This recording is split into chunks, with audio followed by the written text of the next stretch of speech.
Hello, कैसे हैं आप सब? Good afternoon. अब तक हम अर्थमेटिक प्रोग्रेशन पढ़ रहे थे, जिसकी हम 9 वीडियोस कवर कर चुके हैं। आज पार्ट 10 है, लास्ट वीडियो है। हमने अब तक जो है जर्नल टर्म्स पढ़े हैं, जर्नल फॉर्मूले पढ़े हैं, जिससे हमने ये सीखा है कि हम सम ऑफ एन टर्म्स कैसे निकालते हैं, हम जर्नल टर्म्स कैसे निकालते हैं कोई भी। तो आज मेरी तरफ से तो ये चैप्टर ओवर हो जाएगा, बट आपकी तरफ से ओवर नहीं होगा। इस क्वेश्चन इनके ये जितने भी फॉर्मूले, जितने भी कंसेप्ट हमने पढ़े हैं, इनके क्वेश्चन प्रैक्टिस करते रहें, सॉल्व करते रहें। अगर कोई डाउट आता है इन केस, तो आप कमेंट बॉक्स के ज़रिए पूछ सकते हैं। आप जो है मुझे पर्सनली फ़ोन कर सकते हैं, मैं अपना फ़ोन नंबर डिस्क्रिप्शन में डाल दूँगा। अगर कोई डाउट है तो आप पूछ सकते हैं, ठीक है ना। अच्छा, और क्वेश्चन प्रैक्टिस करना ज़रूरी भी क्यों है? क्योंकि देखो, एक तो ये टॉपिक जो है स्पेशली 10th क्लास के लिए डिज़ाइन हुआ है।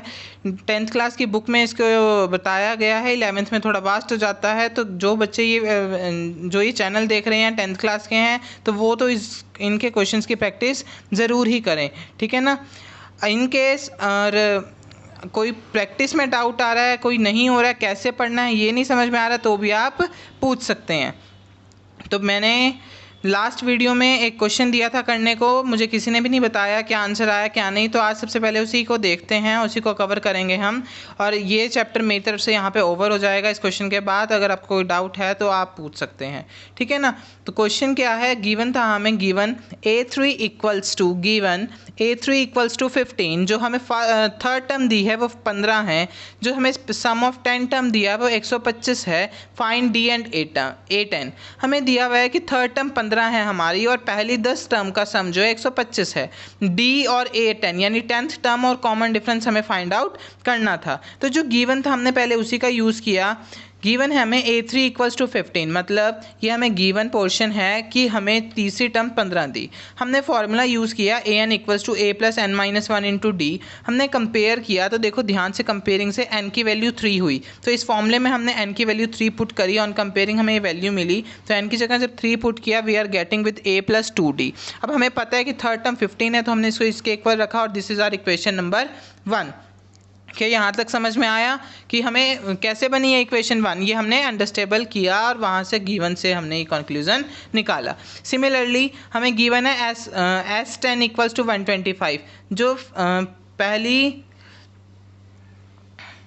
10 टर्म है उनका सम कितना गिवन है हमें? 125 गिवन है, ठीक है ना। तो हमें क्या किया, हमने फॉर्मूला लगाया, सम ऑफ एन टर्म्स का क्या होता है, n/2 2a plus n minus 1 into D, that is 125 put किया हमने। अब देखो कंपेयरिंग करा तो यहाँ से n की वैल्यू कितने मिल गई? 10 मिल गई।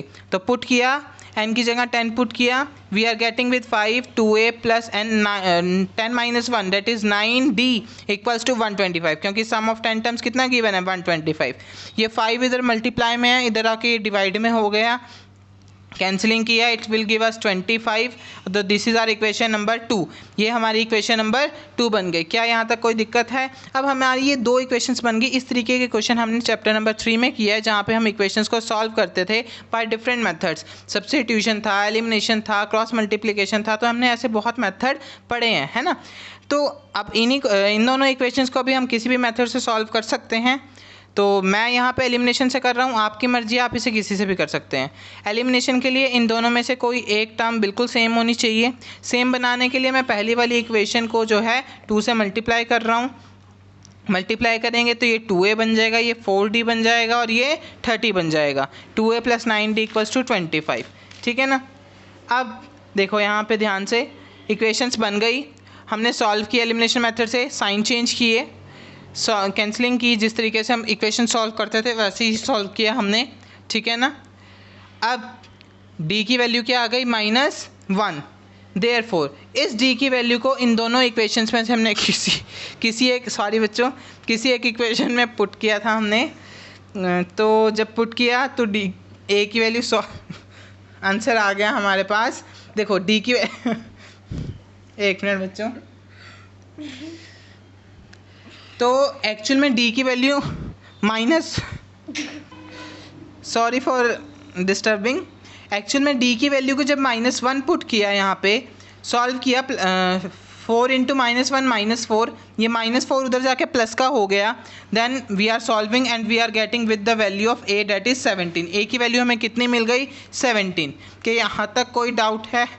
तो डाउट है तो पूछ सकते हैं आप अभी भी, ठीक है ना। लेकिन हमें a की वैल्यू नहीं निकालनी थी, हमें d और a10 निकालना था। तो हमने क्या किया, अब फिर से जनरल टर्म का फॉर्मूला यूज़ किया, that is an equals to a plus n minus 1 into d. अब यहाँ पे 10 निकालना है, a10 निकालना है, तो n की वैल्यू क्या हो गई 10। वैल्यू पुट किया, a10 equals to a plus 10 minus 1 into d. D की वैल्यू जो है वो पुट करी, a की वैल्यू जो निकाल ली वो पुट करी, सॉल्व किया, we are getting with the value of a10 that is 8। तो ये बहुत आसानी से सॉल्व हो गया और हमें निकालना क्या था a10 और d। हो गया, ख़त्म हो गया, फर्स्ट टर्म d आ गया, a10 आ गया, क्वेश्चन इज ओवर। ये मैंने होमवर्क में दिया था पिछली वीडियो में, तो आपने प्रैक्टिस किया होगा तो आप यहाँ से क्रॉस चेक कर सकते हैं। तो आज इस चैप्टर की हैप्पी एंडिंग हो चुकी है, ठीक है ना।